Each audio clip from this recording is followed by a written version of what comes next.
if we try to be lukewarm about everything, what we do is we water down and you don't become known. You don't stand out. And that's what so many companies that are listening to this right now are struggling with, Allan, because they're so afraid to do anything extraordinary, anything different. Again, talk about, show, sell in a very different way that anybody in their space has ever done. Man, they're in trouble.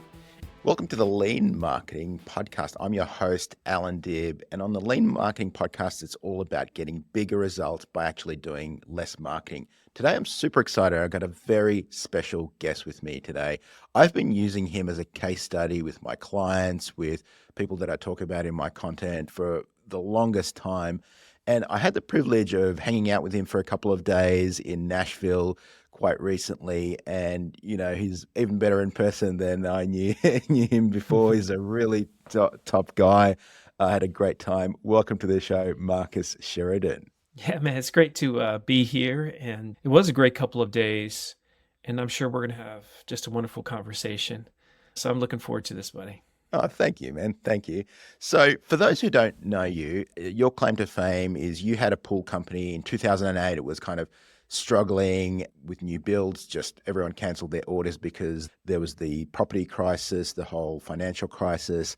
And you started basically creating content. And you were answering essentially questions people had about pools. You know, how much power do I need? How much gas do I need to heat it? And that content started attracting a lot of traffic to your website. You started getting a lot of orders. You started getting a lot of interest. And it became essentially the number one pool-related website. You wrote a book called They Ask You Answer, which essentially outlines that strategy.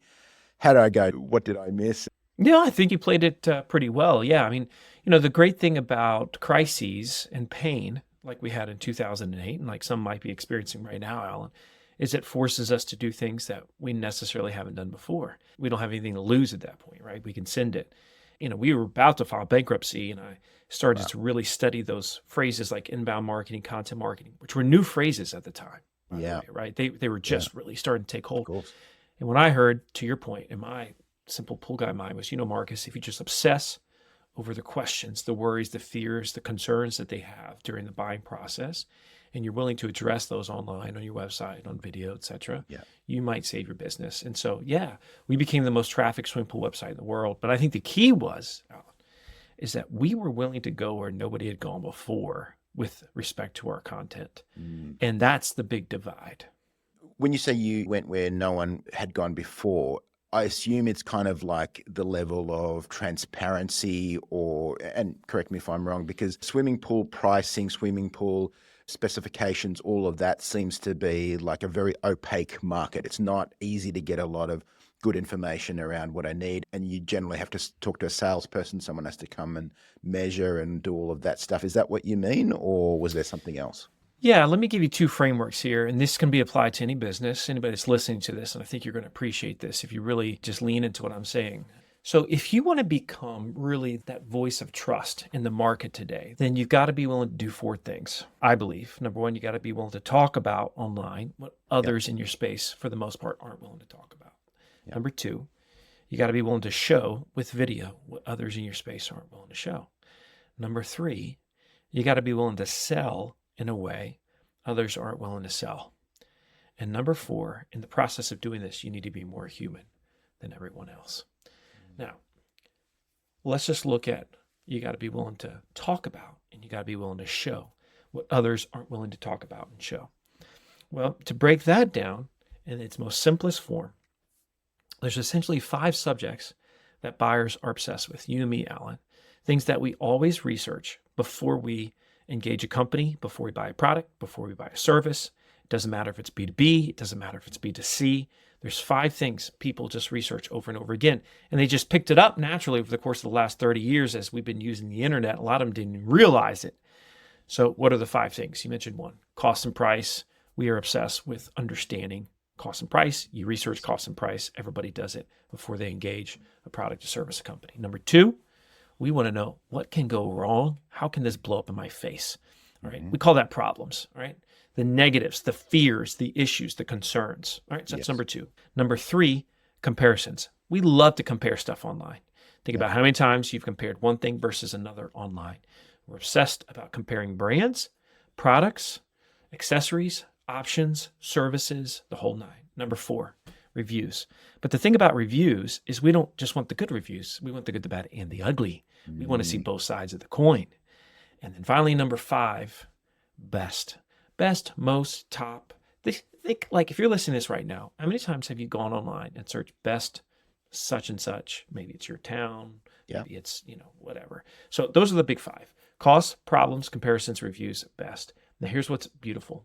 They literally run the economy in terms of the way people search, yet businesses don't like to talk about these 5 things. And it gets even worse if you're a B2B service-based business, because then they're just terrible when it comes to transparency. Every company says we believe in transparency. Very few do it. And even though we have tools like AI that can produce all the content in the world, it doesn't matter, because most companies still won't address these fundamental things because they're coming from a place of fear and not coming from a place of abundance and not thinking, golden rule, what would I want in this situation if I was the buyer? So when you talk about transparency, are you talking about like the specifications of the product, who it's for, who it isn't for, maybe? And I think part of it is talking about who this is not for. Like, this is not a good fit for you if 1, 2, 3, if you're this type of buyer, if you're in this type of situation. Like, expand a little bit on the transparency piece. Very much so. There's a whole bunch on this, right? We could go in every direction. In fact, every one of the big 5. But let's just talk about fit for a second. A couple things I teach companies. Number 1, you should have a page on your website that says who you're not a good fit for. Okay. And most companies have never actually articulated who they're not a good fit for. I'm not talking in a sarcastic or a snarky way. I'm talking in a very serious, honest way. So the same applies to, let's say you were doing a review for a product, for a company, whatever, right? How many times have you seen, let's say, some car dealership do a review on a vehicle and say, but by the way, you wouldn't want this vehicle if. You see, they never do that. They only say, here's why this vehicle is awesome. Here's why it's great. Here's why it's wonderful, right? Again, it doesn't matter if it's B2B, B2C, it's the same thing. And so when you are willing to say what you're not or what a product or service is not, now it becomes dramatically more attractive to those who it is a good fit for. Well, let me give you an example. My swimming pool company. I'm still an owner of my swimming pool company. We sold the manufacturing side because of all the success that we had, but I still own the original river pools in Virginia. And we just sell fiberglass. So if I was going to talk about fiberglass in a way that would most attract the most people, I would say something like this. Let's say it was a comparison article or video. I might say, folks come to us all the time and they're saying, what is the difference between concrete and fiberglass pools? I mean, which one is actually the best fit for me? Well, the reality is fiberglass isn't always the best fit. In fact, there are times when concrete is the better option. Now, what this video or what this article is going to do, it's going to explain to you the pros and the cons of both types of swimming pools. And by the end, you'll have a very clear sense as to which is the best fit for you. Now, let's just break down that intro that I just did, because there's a lot of psychology that goes into that. I come out the gate and I immediately state your question, right, the way that you would say it, not the way that I would. It's the way that you would say it, the way that you would think it. They ask, you answer, right?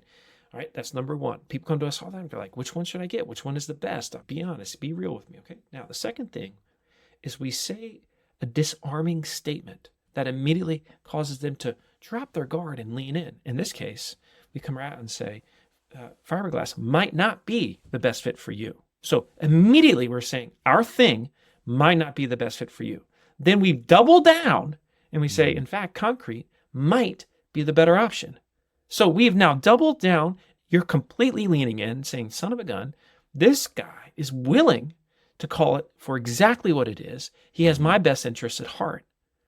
And then we say, and in this video, this article, we're going to explain the pros and the cons of both types of pools. And by the end, you'll have a great sense as to which is the best fit for you. And that's what everybody wants, Allan. Everybody wants to feel like they're in control. What they want is for us as businesses to present the facts and then allow them to decide. That's empowering. 75% of buyers say they would prefer to have a seller-free sales experience. That's a stat from Gartner recently.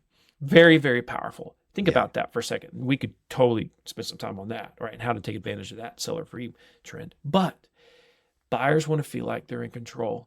Most businesses don't communicate this way. Instead, what do? They come right out and say, hey, fiberglass pools are amazing. Let me tell you why they're amazing. That's not what anybody wants. That's not what they need. That's not what's going to endear them to your brand. That's transparency right there, right? And that's just the beginning of it. Yeah.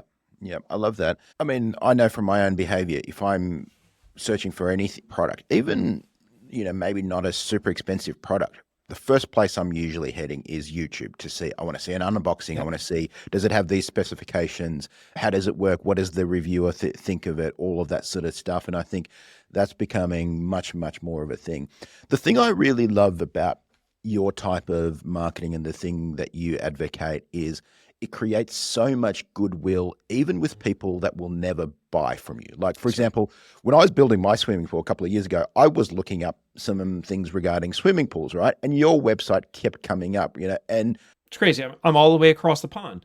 Yeah, I couldn't even buy from you even if I wanted to, right? So, but I was using some of the information that you had put together, and it was creating such enormous goodwill. So for people who are not even necessarily in market to buy from you. And I think a lot of people are afraid to do that. They're like, oh, if I give out too much information, if I give out all my secrets. I think it's a very abundant way of thinking. That's the word.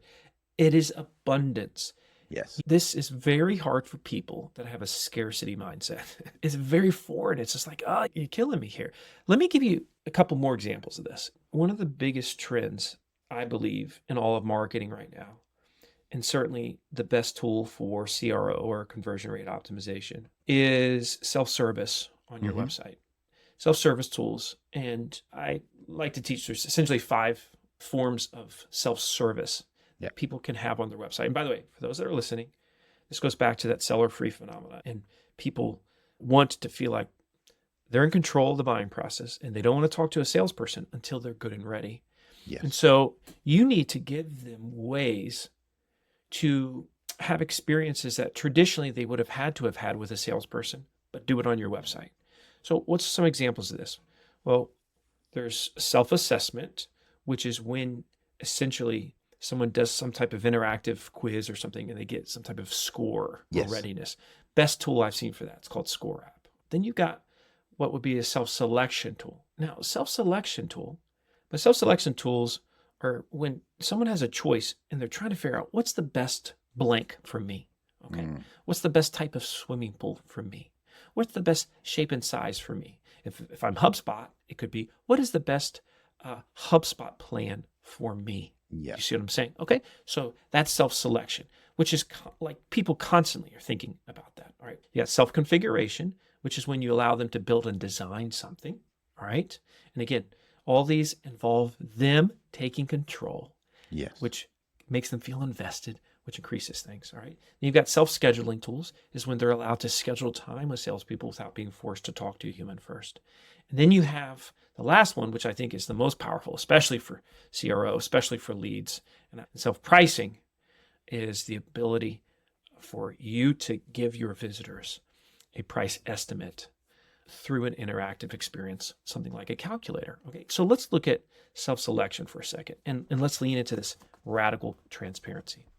If you go to the Riverpool's website right now, one of the questions that I know a lot of people have is, should I go concrete, should I go fiberglass, or should I go vinyl? Those are the 3 types of in-ground pools. And that's a question that you had to answer as well, Allan. When you were looking at your pool, you had to do that. And, it's interesting in Australia, as a side note, fiberglass is far and away the most popular type of residential pool. In fact, most of the manufacturers of fiberglass pools in the US came from Australia because that's really where the industry started. And so if you go to the Riverpool's website right now, you're debating about these 3. We've got a tool that allows you to have a few questions. It's going to ask you a series of questions. You're going to answer honestly, and then it's going to tell you or recommend to you what type of swimming pool you should get. Now, here's what's wild, okay? Every single day, dozens and dozens of people take that tool on my website, and I literally recommend that they buy a different product than fiberglass. And that's the only thing we sell, right? That's wild. It's because if somebody wants a pool that is longer, in our case, than 40 feet, which would be like 13 meters or something like that, well, Fiberglass doesn't come that long. It doesn't come wider than 16 feet. And so in the process of taking this interactive, like a quiz or a questionnaire, right, we ask these questions. Do you want a pool that's extremely customized? We can't do that with fiberglass. Do you want a pool that's deeper than 8 feet? We can't do that with fiberglass. Right? So in the course of this, we're able to say at the end of it, we're able to say, based on the answers you've given, it appears your best choice would be vinyl liner pool. Yeah. Why, you might ask? And then we show all the questions they've been asked and how each one of the pools stacks up to that question and their answer. So that's powerful. Nobody does that for the most part. You don't see any manufacturers recommending someone else's product. Yeah, we do it all day long. Now, let me give you another example of this. You take cost and price, and we could spend hours on this one because so many people want to resist the idea of cost and price. Let me make a prediction for everybody that's listening to this right now. Every single service-based business within 5 years is going to have a pricing estimator on their website because they're going to be forced to have it. This is what happens in the world of business, in the world of marketing.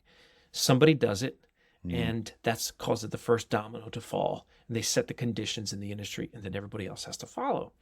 And so River Pools was the first manufacturer in the world to put a pricing estimator for our pools on our website.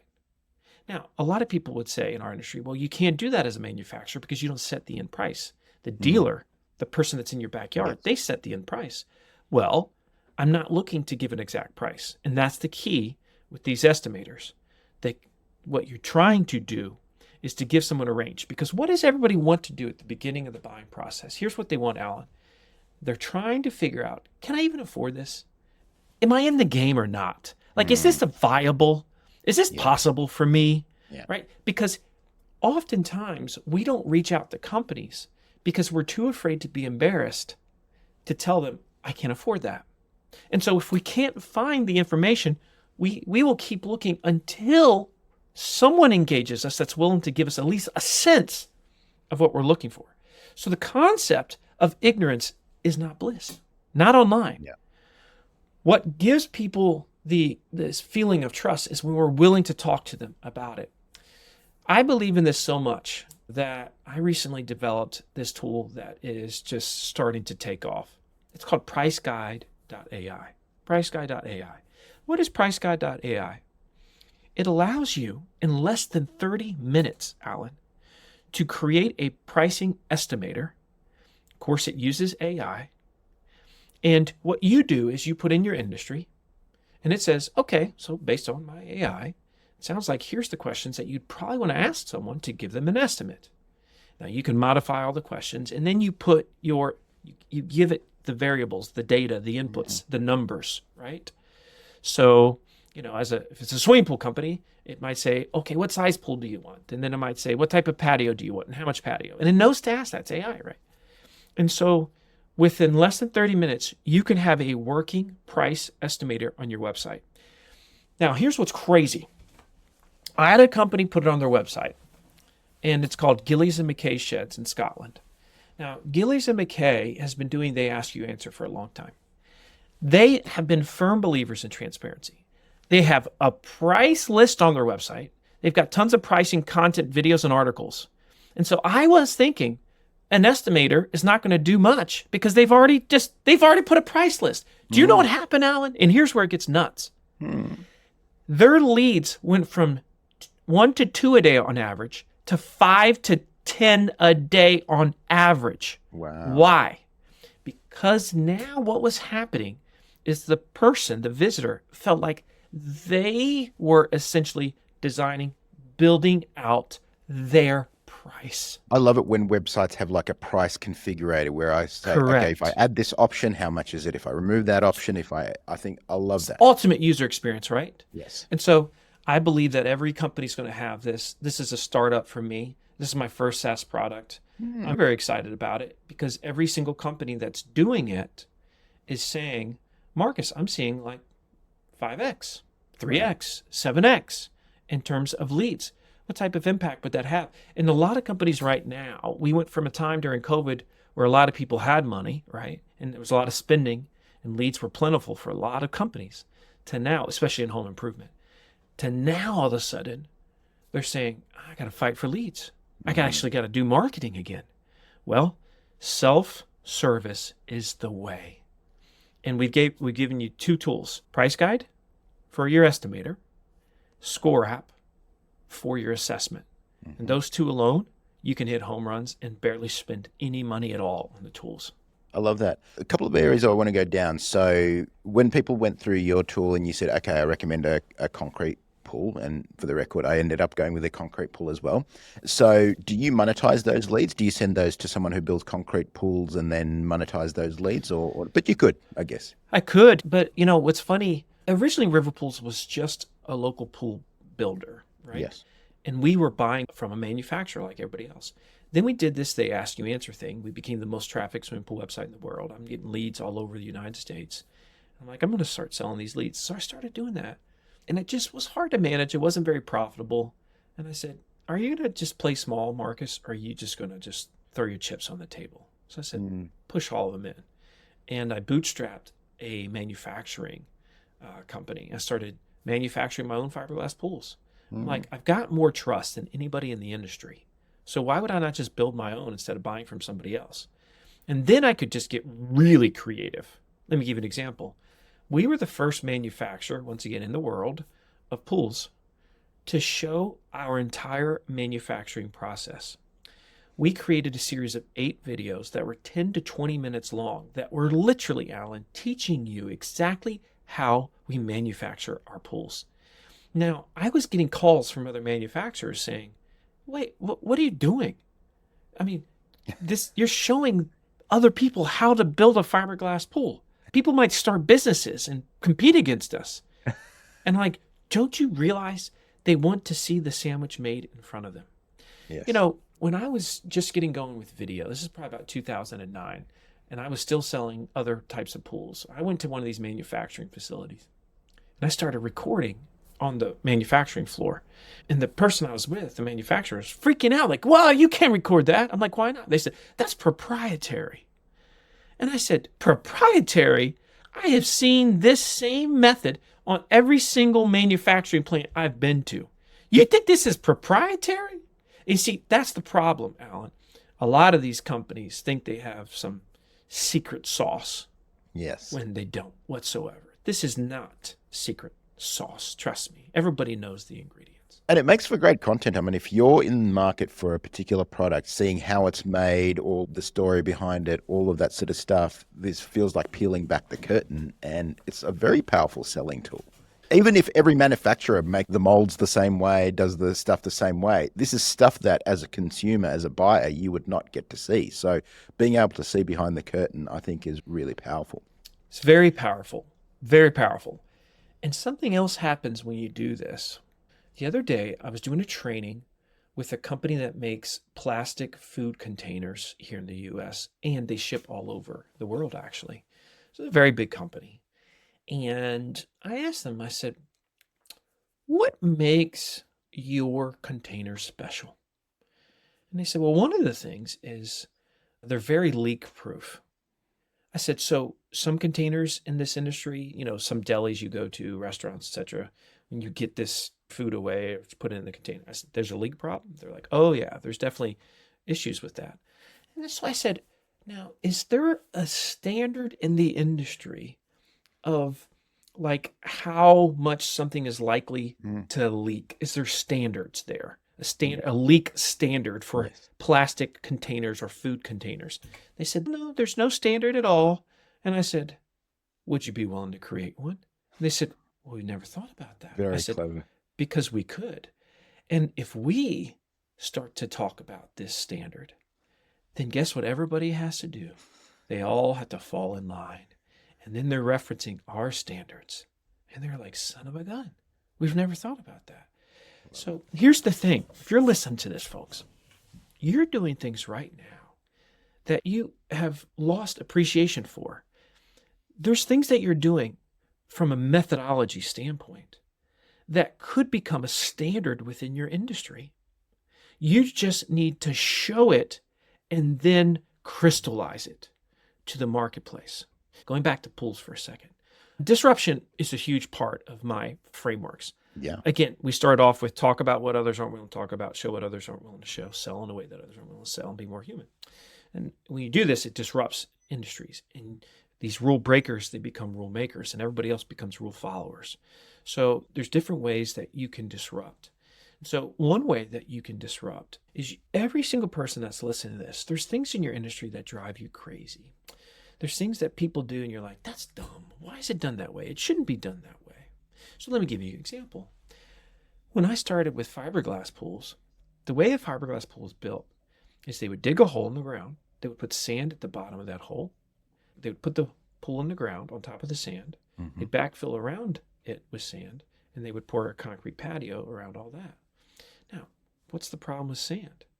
Well, even the Bible tells you you don't build a house on sand. Like, this is not new, like, information here, okay? There's a reason for that, because sand moves, it shifts, it's not very steady. So I said, why are we building pools on sand? So I started beating this drum. I was doing videos and articles and saying, listen, if you're getting a fiberglass pool, it shouldn't be built on sand. Here's why. Here's why it should be built on gravel, because gravel goes down compacted and you should backfill with gravel and it doesn't wash and it doesn't settle and doesn't do all these things. Suddenly I started getting calls from pool builders around the country saying, Marcus, you're killing me. The homeowner here is telling me they won't get a pool from me unless I use gravel instead of sand. I said, well, that's not my problem, is it? That's your problem. Maybe you should up your standards and then you won't have this issue. And so today, whereas before, almost all pools, when I started 20 some years ago, almost all pools were built on sand. Today, most fiberglass pools are built on gravel because we set a standard for the entire industry. I love that. I love that. Everybody can do that. Everybody can do it. They can. They can. And I love the idea of creating a benchmark within your industry. If one doesn't exist, or even if one does exist, having a variation of that benchmark is very clever, because now someone has to compare with the benchmark that you set. So, well, if you look at marketing books, one of the reasons why your marketing book was so successful is because you put it in a beautiful framework that was more crystallized than others had done, right? And it was easily understandable or understood. And so somebody could look at it, they could nod their head, and they could say, got it. That makes sense to me, right? So we see that in the world of, quote, IP, authors, speakers, whatnot. But you see, companies, they all have IP as well. And you have to learn to framework that IP in a way that the whole world can say, that's the way it's supposed to be done. Now that makes sense to me. And to your point, that's standardizing a process or a method or a belief system, whatever that thing is. I totally agree. I mean, had I written the exact same content and it was missing the framework, missing the one-page marketing plan, if it was called Marketing 101 or whatever, I don't think it would have been 1% as successful. The framework is really the star of the show. So, and the content, and I'm pretty upfront with that, I didn't invent 90% of the content. I mean, I didn't invent marketing. I didn't invent direct response. It was the framework and putting it into an easy understanding manner. Yeah. Right. That's where you slayed it, right? You really crushed that. And that's why the book did what it did. I agree. Let's back up and talk about being transparent with pricing. I've had this discussion with clients and prospects many times where they're like, you know what, I want to get on a call before I discuss pricing because maybe the price will scare them away. And if I get on a call, then I can convince them, show them the quality, show them the product, show them why it's so valuable and all of that. What are your thoughts on that? And how do you respond to something like that? Yeah, I love this, obviously. I built an entire brand on this. I've had massive organizations hire me just to teach their community or their dealer base how to discuss this topic. Mm-hmm. So to understand this, I want everybody that's listening to first, let's analyze your own psychology, okay? And let's do this together, just so stay with me, everybody. So if I was with you right now, and if I said to you, have you researched how much something cost online the last year? You'd say, sure, Marcus. And then if I said, okay, so when you're on a website and you're looking for cost and price information and you cannot find it, what's the emotion you experience? You'd say, I get very frustrated. And so I would say to you, well, why do you get frustrated? And you'd say, well, I'm the buyer and I'm trying to make a decision and you're making it very hard. I'd say, exactly. And so then if I said to you, well, in that moment of frustration, do you say to yourself, well, I'm sure I can find this information somewhere on their website. I'll just keep looking. No, you would laugh at that. In fact, we know how long on average somebody will stay on a website and look for cost and price until they leave. The answer is 10 seconds, by the way. Okay. Now, if I said to you, when you're looking for cost and price and you can't find it, do you say, well, that's okay. They're not talking about cost and price. They're a value-based business. I'm going to call them on the phone instead. Do you do that? And you say, no, I don't do that. And I'd say, no, instead you keep doing what? And you'd say, I keep searching. And I'd say, you search until when? And you'd say, well, I search until I find what I'm looking for. And I'd say, and generally speaking, whoever's willing to give you what you're looking for, they're going to get what? And you'd say, they're going to get my business. Now, with that being said, that's our own psychology. And the real reason we get so upset as the buyer is because we know that they know as the business the answer, or at least a semblance of the answer. And because we know they know the answer of how much is it, and they're not willing to talk about it, we now feel like they're hiding something from us. And the moment you feel like anybody is hiding anything from you online, trust is gone. And that's the business we're all in, the business of trust. Now, you say, but Marcus, you don't understand my business. You don't understand my situation. Oh, yes, I do. In fact, that there's three main reasons why companies don't like to talk about cost and price. Three majors, okay? Number one, we have a very customized solution. We have a bespoke product or service, okay? Every job is different. Perfect.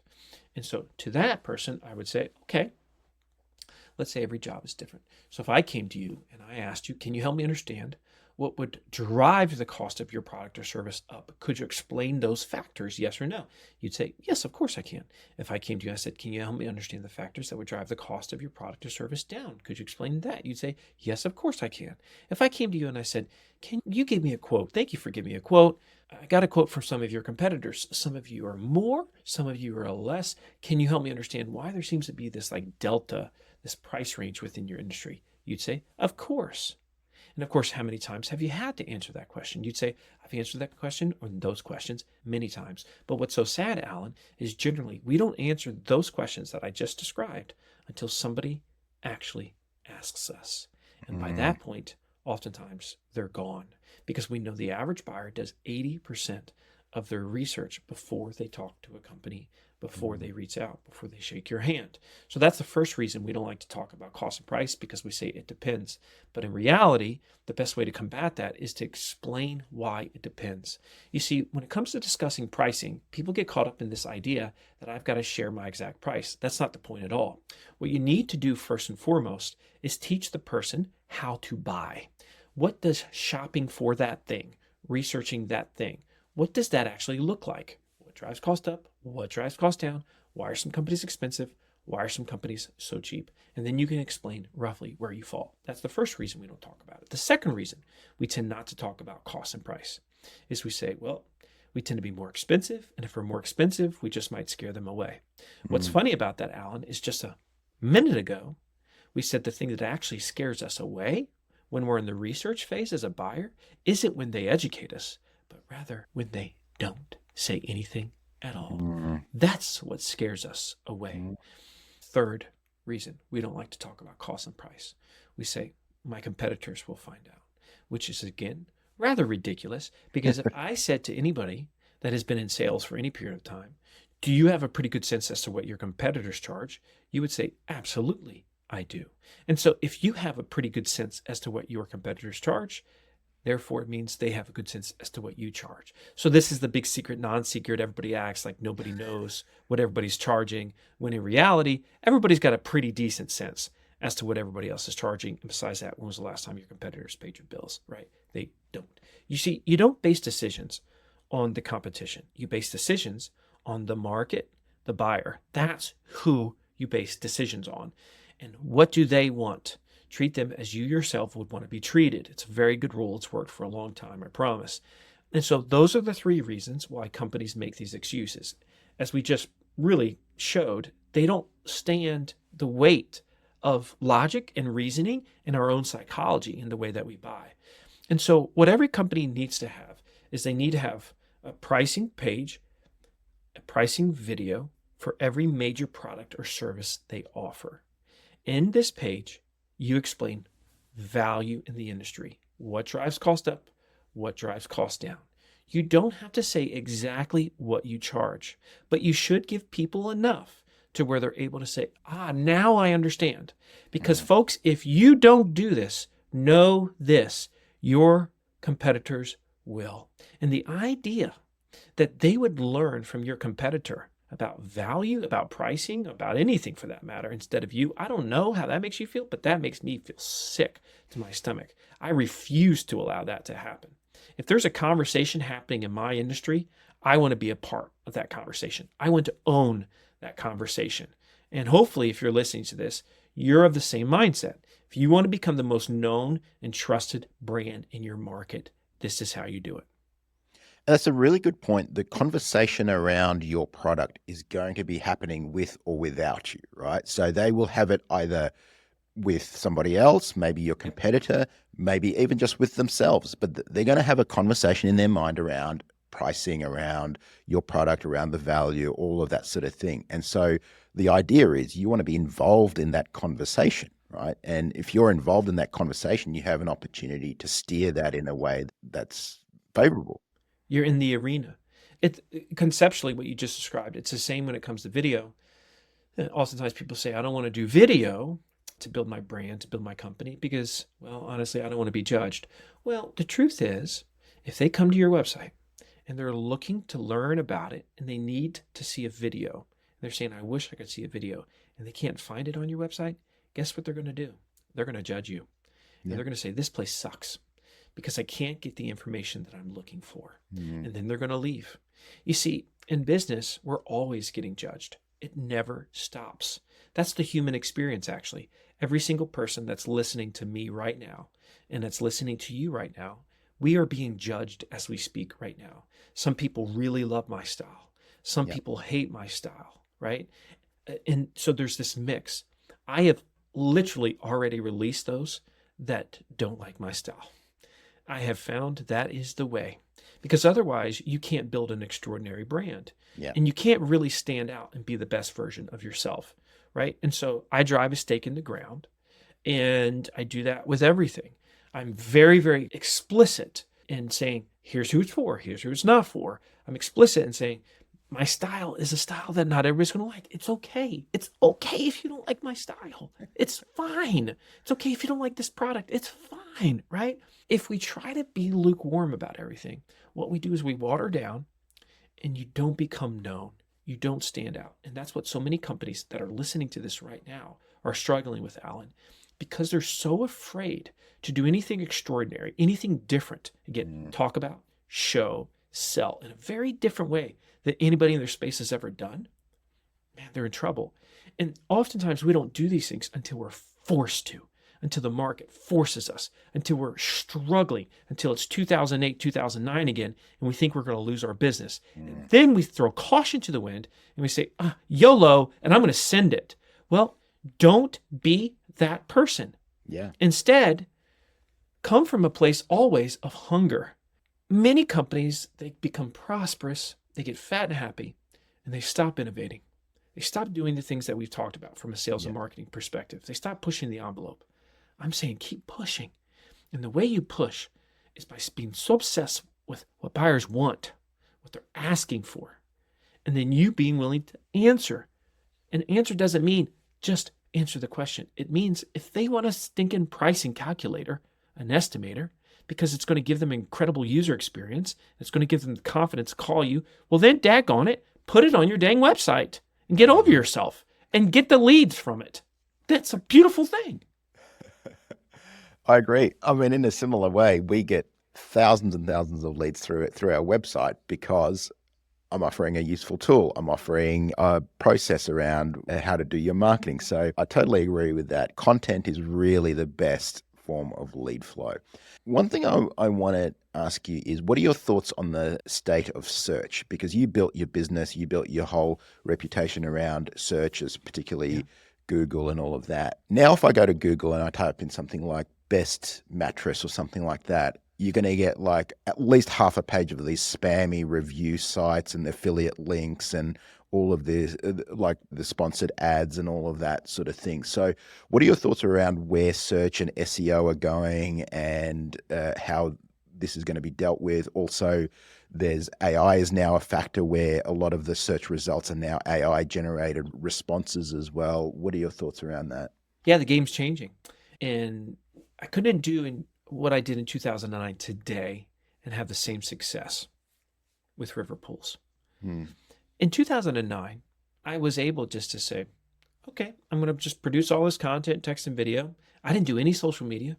Yeah. At first, I didn't do YouTube. I was just like, I'm just going to answer these questions, put on my website. We crushed. Now, that mindset of they ask you answer, especially on your website, that's always going to be, I believe that's going to be important for a very long time. Yeah. But in terms of search, that game is changing. And what's going to happen, we've seen this, and I know you've seen it too, Allan. You know, we've got a lot of clients that we've helped over the years because my agency basically helps companies do they ask you answer. And they read the book and they're like, I want to do they ask you answer. So they reach out to us. So we're the they ask you answer shop. And so we've got many clients that are the most trafficked swimming pool website in their entire industry. It's not swimming pool. The most trafficked website in their industry, not swimming pool, just whatever industry it is.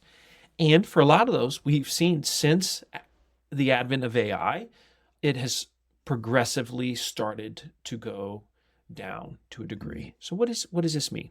Well, I think number one, it means we cannot build our house on Google as companies. Doesn't mean we ignore search. I think search still very much matters, but the definition of search as we know it is very much evolving. I think as Google becomes less prominent, I think social media and YouTube become much more prominent. And so today you really have to see yourself, and this might sound like, a word salad, but I mean it. You have to see yourself as a media company. And you've got to say to yourself, all right, we've got to show this thing. We've got to get very serious with video. We need to develop our brand because the future of search is really based on signals that tell AI or whatever is next that, hey, this is a brand worthy of mentioning. It's a brand worthy of talking about. Yes. It's a brand worthy of recommending. When ChatGPT came out just a couple years ago, it was mainly a creation tool. It wasn't really a recommendation tool.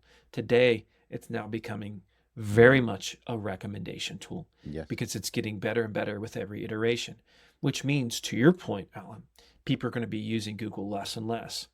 Now, I've heard SEO companies say, I just don't think AI is just going to affect SEO very much. And I'm like, what world are you living in? All you're doing is you're being intellectually dishonest because you're trying to protect that which you built.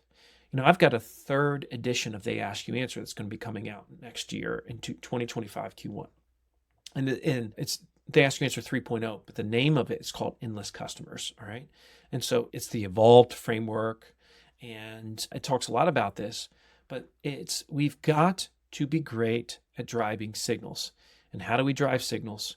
We do it by becoming a media company, by talking about showing what others aren't willing to do.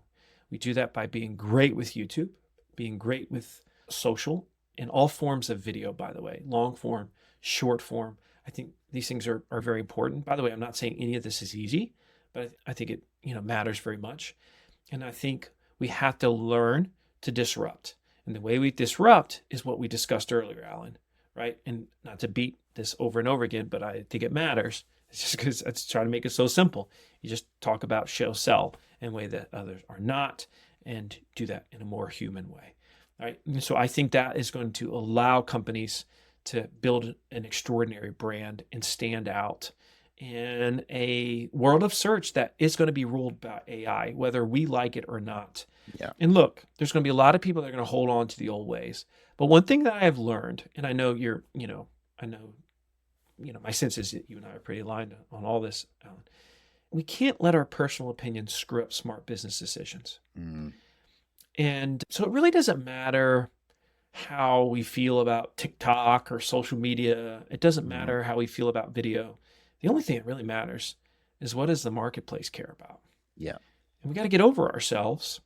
And if the market is on these platforms, we got to move. We got to move with them. We continue to use the same principles. The principle of They Ask You Answer never changes, but it's going to evolve as the platforms evolve with it. Most definitely. And I mean, there's a rumor that OpenAI are coming out with a search engine, I think, that we're going to call it Search GPT. Yeah, it is inevitable. One of the things I really want to highlight that's an important thing that you said is you need to think of yourself as a media company. That's something I've been telling people for a very long time.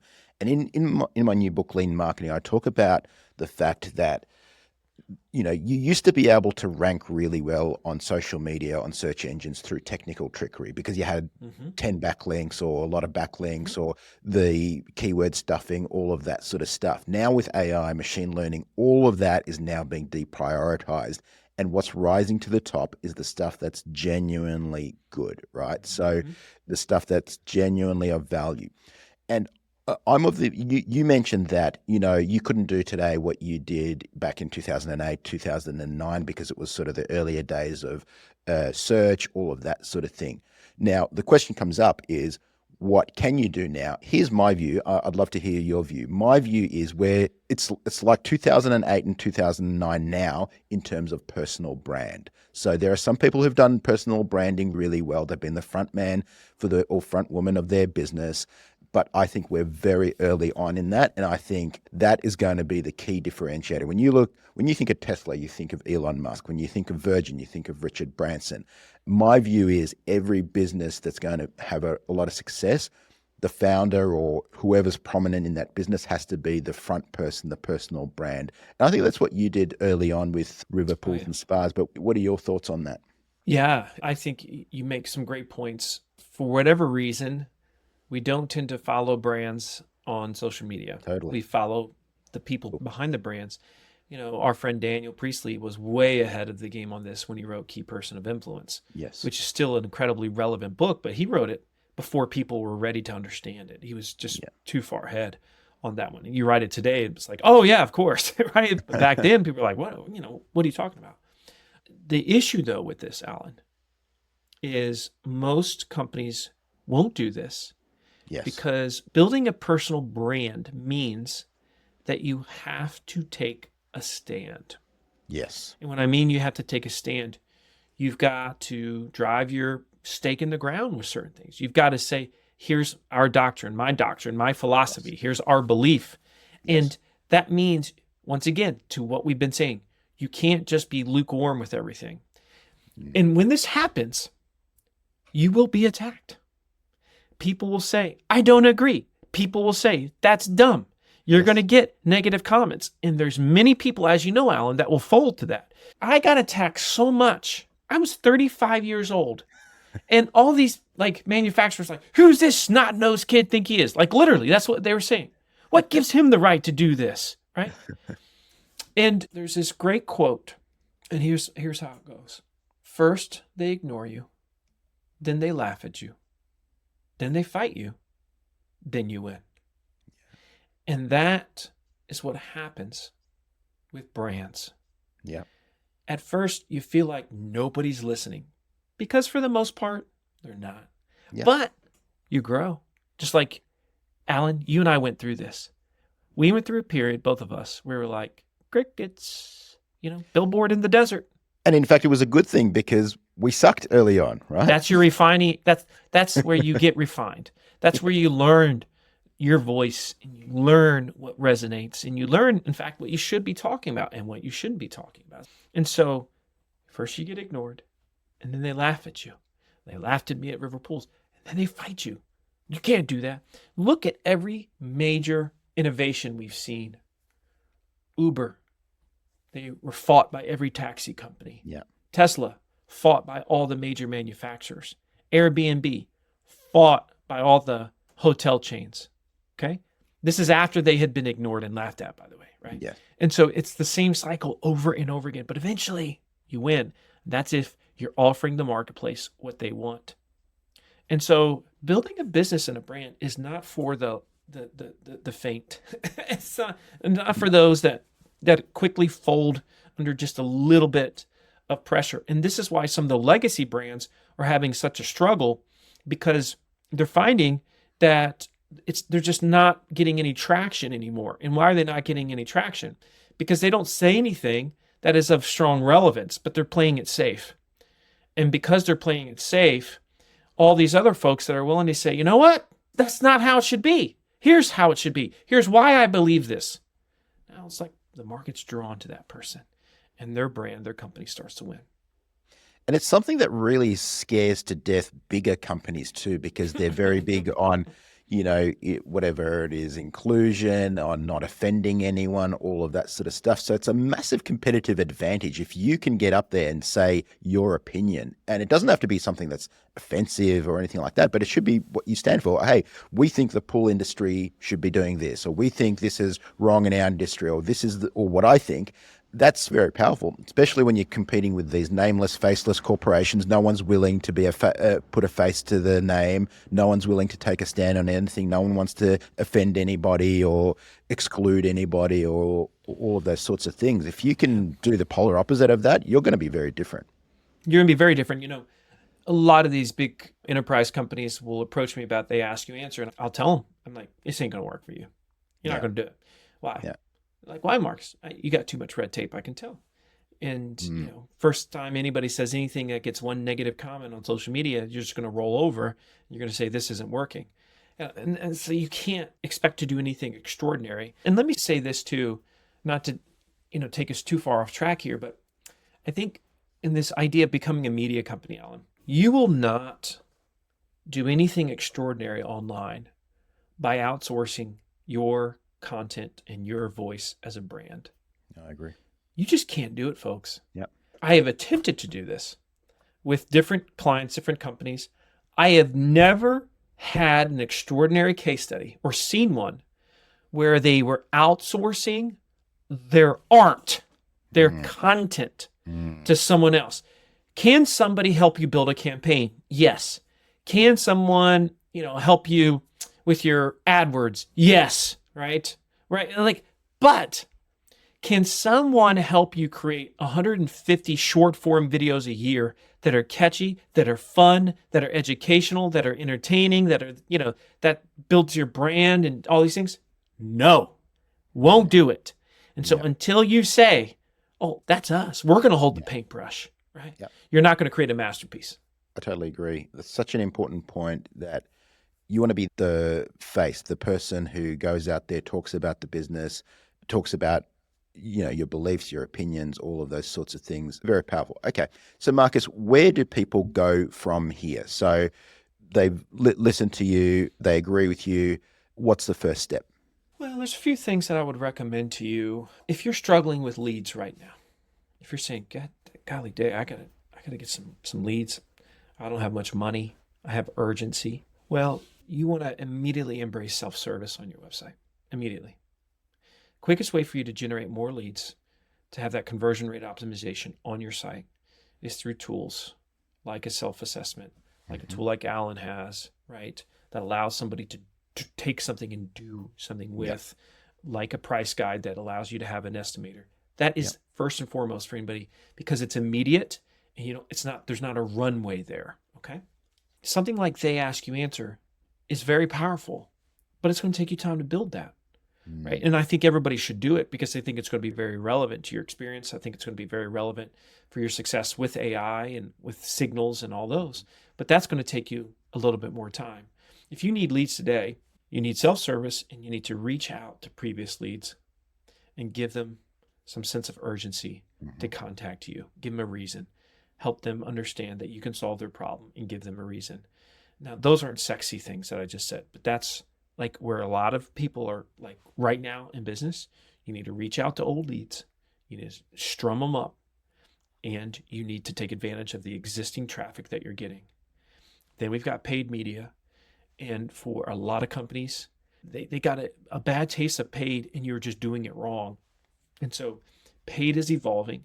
And so if you need leads today, I would do paid as a bridge to get you where you need to be, but start producing that content that we've been talking about, showing in a way that nobody's doing. And as you do that, eventually you'll be less dependent on paid because you'll be driving all those leads and it'll be earned. Well, the interesting thing is paid ads work better when they're good content as well. Oh, gracious. Turns Absolutely. out people want to click on ads that actually are good content. So going from good organic to paid is a very seamless sort of bridge. But if you've got crappy paid, again, you're going to have crappy results, right? Oh, absolutely. You're only as good as what you bring to the party, right? And so I think you make a very good point there. Now, in terms of video in 2024, 2025, short form right now is still the best in terms of awareness in the market. Top of funnel, building a brand, short form is incredibly powerful. And you can still do very well when it comes to YouTube search and short form in your industry. That's one of those that is not nearly as saturated as, say, Google search. The amount of people that are still using YouTube as a search engine, still the second most used in the world right now, which I don't know, that might be changing. I think, the amount of people that are using ChatGPT, I think we've been saying for 10 years, 15 years that YouTube is the second most popular search engine in the world. I don't think we're going to be saying that in 2 years. I don't know where it's going to fall, but point being is still, you can do incredible with search right now with short form video on YouTube. And so I would be aggressive with that strategy. They ask you answer style strategy, those big 5 subjects I mentioned earlier, going after those aggressively with short form in your industry. Yeah, that'll pop off nice. I totally agree. I mean, when I think of my own behavior now, the thing I use Google for now is to find a phone number, essentially. That's about it. If I'm wanting information, usually one of the large language model tools like ChatGPT or Claude, what I go to. If I'm looking for product reviews or whatever, usually it's Amazon, usually it's YouTube. So where I want to see the product in depth, I want to see someone compare it, I want to see it opened up, all of that sort of thing. So I totally agree. And short form is a good way to get discovered, top of funnel for sure. Yeah, and I think YouTube and social have a serious legs for the foreseeable future. They're not, unlike where I don't know what the future of Google looks like. I know YouTube is very strong. And in fact, eventually YouTube might be the most profitable, section or part of like YouTube's business, of Google's business, excuse me. I agree. Marcus, thank you. You've been very generous with your time, very generous with your knowledge. I really appreciate it. Where's the best place for people to find you, find out more? And we'll link to all of these things, of course, but priceguide.ai, you mentioned, is your new product that will help people put a price guide up on their website. How else can people find you and connect with you? Best place to find me is LinkedIn. I'm really dang good on LinkedIn.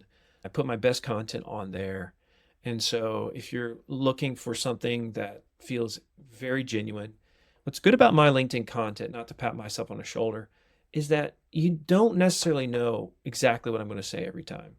You will know what I'm talking about too. There's certain influencers that, might get a ton of traction on social media with every post, but you pretty much know what they're going to say every single time.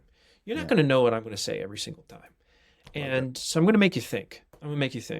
And so I hope we connect on LinkedIn. If we do, just say, hey, I heard you on Allan's podcast and enjoyed it. So let me know and we'll connect there.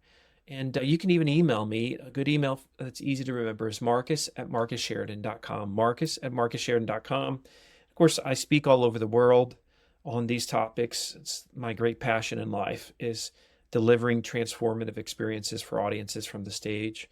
And that's what, that's really what God put me here to do, is to be a teacher and to fulfill that purpose. And, having conversations like this, Allan, is a real joy. And, I've, like from a distance, I've looked up to you. I've looked up to your teachings. And, it's a real honor for me to be able to chat with you. And I'm grateful that we have the technology. You can sit there in Australia. I can sit here in Virginia. And we can have this real-time conversation, look at each other face to face, get to know each other, and share our thoughts with your community. What a wonderful time to live, man. It's just beautiful. I totally agree. Thank you, Marcus. Yeah, it's been such a pleasure to talk to you, such a pleasure to connect with you. You're a wealth of knowledge, but you're an awesome human being as well. So that's what I really appreciate about you. Thank you so much.